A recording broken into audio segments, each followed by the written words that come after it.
নমস্কাৰ বন্ধুসকল, আজি আপোনালোকক শালি ধানৰ খেতিৰ বাবে মাটি চহোৱাৰ দৃশ্য দেখাব লৈছোঁ। এইদৰে আজি আমাৰ পথাৰত ট্ৰেক্টৰে হাল বাইছোঁ। বতৰ এইবাৰ খুব ভাল কৰিছে, ধান খেতিৰ বাবে উপযোগী কৰিছে আৰু ট্ৰেক্টৰে এফালে হাল বাই থকা হৈছে। ময়ো বাইছিলোঁ যদিও কণ্টেক্ট বদলিৰ কাৰণে ড্ৰাইভাৰজনক দিছোঁ। এই মাটিডোখৰ দেখিছে, ৰঞ্জিত আৰু স্বৰ্ণচাপ ধানৰ খেতি কৰাৰ কথা ভাবিছোঁ। বতৰে যদি কোনো বিধি পথালি নিদিয়ে, অহা এমাহমানৰ ভিতৰতে ভুই ৰুই শেষ কৰাৰ কথা চিন্তা কৰিছোঁ।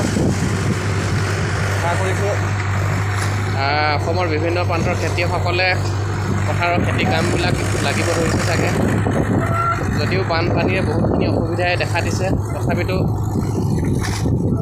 বতৰ ফৰকাল কৰি দিয়ে যেন।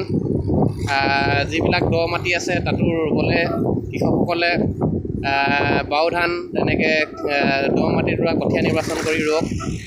সকলোৰে খেতিবিলাক ভাল হওক আৰু অনাগত দিনত কৃষকসকলে বিজ্ঞানসন্মত কৃষি পদ্ধতিৰে আগবাঢ়ি যাওক, তাৰে কামনা কৰিলোঁ। এয়া ধুনীয়াকৈ আমি চহাই আছোঁ।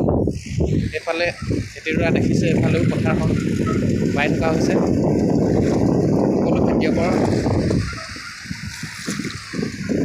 খেতিবোৰ সুন্দৰ আৰু ধুনীয়া হৈ উঠক, তাৰে কামনা কৰিলোঁ।